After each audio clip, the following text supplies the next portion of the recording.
ஒரு நிமிட செய்தி தொகுப்பில் சிலவற்றை பார்க்கலாம்.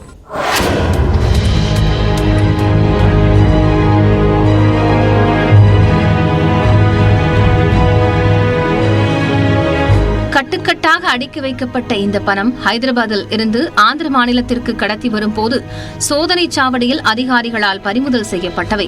தெலங்கானா மாநிலம் ஹைதராபாத்தில் இருந்து ஆந்திர மாநிலம் குண்டூருக்கு பைப்பேற்றிக் கொண்டு லாரி ஒன்று சென்றது. அந்த லாரியை ஜக்கையாப்பேட்டை சோதனை சாவடியில் அதிகாரிகள் நிறுத்தினர். அப்போது சந்தேகத்திற்கிடமான வகையில் பதுக்கி வைக்கப்பட்ட பெட்டிகளை போலீசார் சோதனை செய்தனர். உள்ளே இருந்த பணத்தை பார்த்து அதிகாரிகள் ஒரு நொடி அசந்து போயினர்.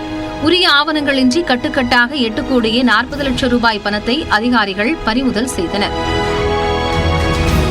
லாரியில் சென்ற இருவரை காவலர்கள் கைது செய்து அவர்களிடம் தீவிர விசாரணை மேற்கொண்டு வருகின்றனர்.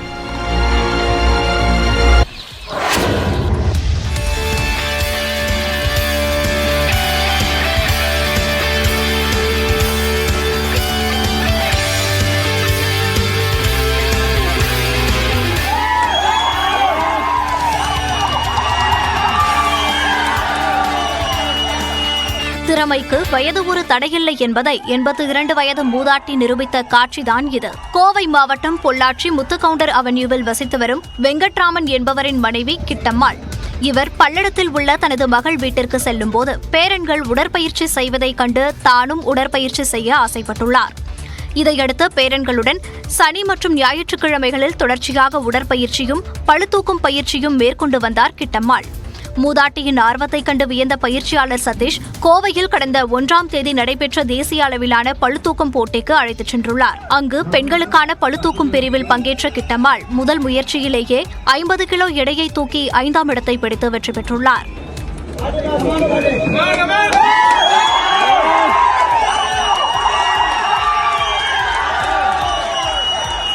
எதனையும் துணிச்சலுடன் செய்ய வேண்டும் எனவும் தனது உடல் ஆரோக்கியத்திற்கு உணவு முறையே காரணம் எனவும் மூதாட்டி கிட்டம்மாள் தெரிவித்துள்ளார்.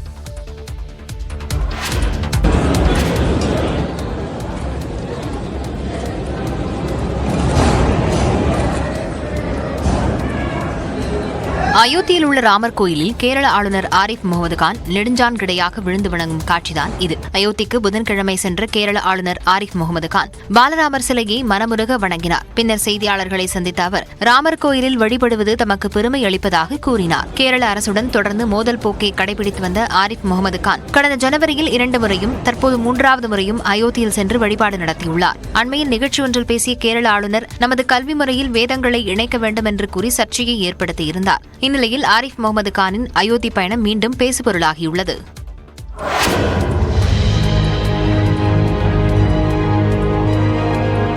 ஐபிஎல் போட்டியில் சன்ரைசர்ஸ் ஹைதராபாத்துடனான மோசமான தோல்வியை தாங்கிக் கொள்ள முடியாமல் லக்னோ சூப்பர் ஜெயின்ஸ் அணியின் உரிமையாளர் கோயங்கா KL ராகுலை வசைபாடிய காட்சிதான் இது. ஐபிஎல் கிரிக்கெட் தொடரில் நேற்று நடைபெற்ற லீக் ஆட்டத்தில் லக்னோ சூப்பர் ஜெயின்ஸ் அணி சன்ரைசர்ஸ் ஹைதராபாத்துடன் படுதோல்வி அடைந்தது.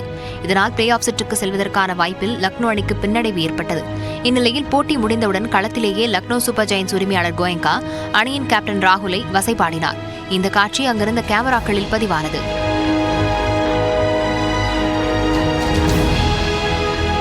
இந்நிலையில் கோயங்காவின் செயலுக்கு பல்வேறு தரப்பினர் கடும் கண்டனத்தை வெளிப்படுத்தியுள்ளனர். பொதுவெளியில் ராகுலின் நன்மதிப்பை குலைக்கும் வகையில் நடந்து கொண்டது அடுத்த சீசனில் அவர் லக்னோ அணியில் விளையாடுவாரா என்ற சந்தேகத்தை எழுப்பியுள்ளது. கடந்த 2017ஆம் ஆண்டில் புனே சூப்பர் ஜெயின்ஸ் அணியின் கேப்டனாக இருந்த தோனியை வயதை காரணம் காட்டி நீக்கி ஸ்டீவன் ஸ்மித்தை கேப்டனாக்கியவர்தான் கோயங்கா என்பது குறிப்பிடத்தக்கது. இவர் இந்தியாவின் மிகச்சிறந்த கால்பந்து கிளப்களில் ஒன்றான மோகன் பகானின் உரிமையாளரும் ஆவார். விளையாட்டில் தான் வெற்றியும் தோல்வியும் வீரனுக்கு சகஜம். ஐபிஎல் போன்ற வணிகத்தில் வெற்றி மட்டுமே வெறி என்பதற்கு கோயங்காவின் செயல் தக்க சான்றாகும். தொடர்ந்து ஒரு நிமிட செய்தி தொகுப்புகளை பார்க்கலாம். திண்டுக்கல்லில் பூக்களின் விலை கடும் சரிவை சந்தித்திருப்பதால் விற்பனையாளர்கள் கடும் வேதனை அடைந்துள்ளனர். திண்டுக்கல் மாவட்டம் நிலக்கோட்டை சுற்றுவட்டாரத்தில் பூ விவசாயம் பிரதான தொழிலாக உள்ளது. மல்லிகை, முல்லை, சம்பங்கி, செவ்வந்தி, மரிக்குழுந்து உள்ளிட்ட பூக்கள் பல்வேறு மாவட்டங்கள் மற்றும் மாநிலங்களுக்கு மலர்ச்சந்தை மூலம் அனுப்பி வைக்கப்பட்டு வருகின்றன. தற்போது வெயில் காரணமாக பூக்களின் தரம் குறைந்தும் வரத்து அதிகரித்தும் காணப்படுகிறது. இதனால் 1 கிலோ 5000 ரூபாய்க்கு கடந்த மாதம் விற்பனை செய்யப்பட்ட மல்லிகை தற்போது 150 ரூபாய்க்கு விற்கப்படுகிறது. இதேபோன்று 1000 ரூபாய்க்கு விற்பனையான முல்லை மற்றும் கனகாம்பரம் 200 ரூபாய், 80 ரூபாய் என்று குறைந்த விலைக்கு விற்கப்படுகிறது. கிலோ கிலோ 350 ரூபாய்க்கு விற்பனையான சம்பங்கி 20 ரூபாயாக வீழ்ச்சியடைந்துள்ளது. இதனால் போதிய லாபம் கிடைக்கவில்லை என விற்பனையாளர்கள் வேதனை தெரிவிக்கின்றனர். 100% பூ வேஸ்டேஜ் தான் போயிட்டு இருக்குது. வெள்ளை கலரில் தெரிகிற சம்மங்கி பூ பார்த்திங்கன்னா பச்சை கலரில் வந்துட்டு இருக்குது. அதனால் அது கீழே கொட்டுற மாதிரி சூழ்நிலை வந்துருச்சு. இதுக்கு முக்கிய காரணம் பார்த்திங்கன்னா வெயில் ஓவராக இருக்குது. அதிக தாக்கத்தினால இது ரொம்ப இதாக போய் சம்மங்கி பூவெல்லாம் பாதி கீழே கொட்டுற மாதிரி வந்துடுச்சு. கனகாமர பூ வெயிலுக்கு தான் அதிகமாக பூக்கும். அதனால் அதோட விலைவாசியும் ரொம்ப கம்மியாக போயிட்டுருக்கு. 200 ரூபா பார்த்திங்கன்னா சம்சாரிக்கு அவங்க எடுப்பு கூலி கூட கட்டுப்படி ஆகாது. ரொம்ப மோசமாக போயிட்டுருக்கு. பூக்களை வாங்கிச் செல்ல பொதுமக்கள் யாரும் முன்வராததால் நறுமண தொழிற்சாலைகளுக்கு டன் கணக்கில் குறைந்த விலைக்கு அனுப்பி வைக்கப்படுவதாக விற்பனையாளர்கள் கூறுகின்றனர்.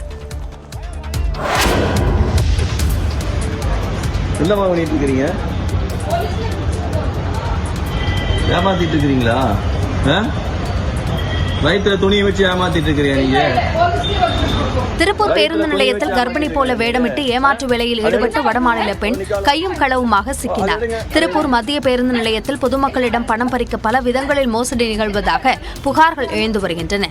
இந்த நிலையில் பேருந்து நிலையத்தில் உள்ள எஸ்கலேட்டர் பகுதியில் கர்ப்பிணி போல வயிற்றில் துணி சுற்றிக் கொண்டு பிச்சை எடுத்த வடமாநில பெண்ணை அங்கிருந்த பெண் ஒருவர் உதவியுடன் வயிற்றில் கட்டியிருந்த துணியை அகற்றி அதனை வீடியோவாக எடுத்து சமூக வலைதளங்களில் பதிவிட்டுள்ளார். இந்த வீடியோ தற்போது இணையத்தில் பரவி வருகிறது.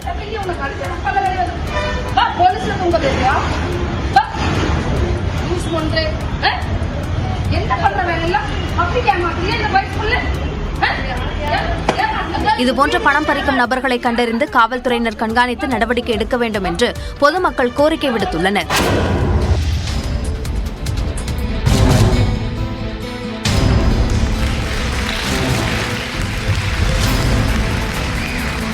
யூடியூபில் கடந்த ஓராண்டிற்குள் 23 லட்சம் சந்தாதாரர்களை பெற்று நியூஸ் 18 தமிழ்நாடு தொலைக்காட்சி சாதனை படைத்துள்ளது.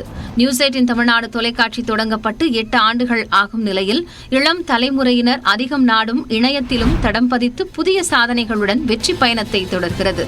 In-depth analysis, open talk, news 18 specials, decode, unbox, மோட்டா 18, தேர்தல் தொடர்பான களம் 18, கேண்டிட் வித் கேண்டிடேட்ஸ் என அன்றாட தேவைகள் முதல் அரசியல் வரை எண்ணற்ற காணொளிகள் யூடியூபில் பதிவேற்றம் செய்யப்படுகின்றன. சொல் அதிகாரம், சிறப்பு நேர்காணல்கள், மக்கள் சபை, வெல்லும் சொல், வணக்கம் தமிழ்நாடு, கதையல்ல வரலாறு, கிரைம் டைம் போன்ற தொலைக்காட்சி நிகழ்ச்சிகளும் யூடியூப் தளத்தில் பெரும் வரவேற்பை பெற்றுள்ளன.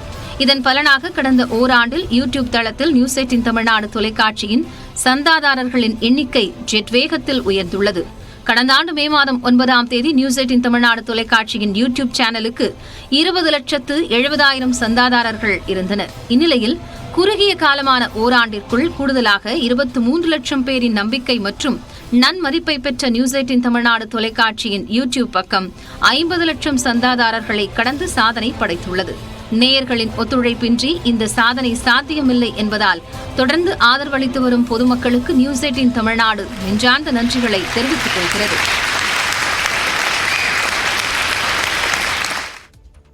மர்மமான முறையில் உயிரிழந்த நெல்லை கிழக்கு மாவட்ட காங்கிரஸ் தலைவர் ஜெயக்குமார் காணாமல் போன நாளில் வாங்கிய டார்ச் லைட்டை அவரது வீட்டின் அருகிலிருந்து தனிப்படை போலீசார் கைப்பற்றியது பல்வேறு சந்தேகங்களை எழுப்பியுள்ளது. நெல்லை கிழக்கு மாவட்ட காங்கிரஸ் தலைவராக இருந்த ஜெயக்குமார் திசையன்விளையில் உள்ள அவரது வீட்டு தோட்டத்தில் உடல் எரிந்த நிலையில் கடந்த 4ஆம் தேதி சடலமாக மீட்கப்பட்டார். ஜெயக்குமார் மர்ம மரணம் தொடர்பாக 8 தனிப்படைகள் அமைத்து போலீசார் விசாரித்து வருகின்றனர். மேலும் ஜெயக்குமாரின் சடலம் கண்டெடுக்கப்பட்ட இடம் மற்றும் அவரது வீட்டில் தடய அறிவியல் துறையினர் ஆய்வு நடத்தினர். அப்போது ஜெயக்குமார் உயிருடன் இருந்தபோது கடைசியாக வாங்கிய டார்ச் லைட் கைப்பற்றப்பட்டது. இந்நிலையில் ஜெயக்குமார் காணாமல் போனதாக காவல்துறையில் புகார் அளிக்கப்பட்ட மே 2ஆம் தேதி திசையன்விளையில் உள்ள ஒரு கடையில் அவர் டார்ச் லைட் வாங்கிய சிசிடிவி காட்சி தற்போது வெளியாகியுள்ளது.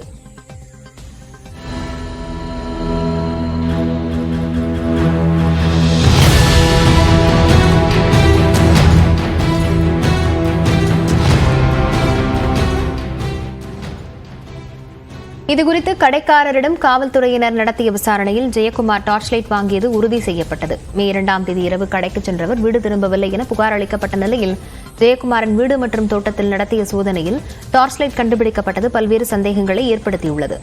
இதனிடையே சிபிசிஐடி எஸ்பி முத்தரசி நெல்லை மாவட்டத்தில் உள்ள சிபிசிஐடி அலுவலகத்தில் இன்று ஆய்வு மேற்கொண்டார். ஜெயக்குமார் மர்ம மரண வழக்கில் போலீசார் துப்பு துலக்க முடியாமல் திணறி வரும் நிலையில் சிபிசிஐடி உயரதிகாரி வருகையால் இந்த வழக்கு சிபிசிஐடிக்கு மாற்றப்படுகிறதா என்ற கேள்வி எழுந்துள்ளது.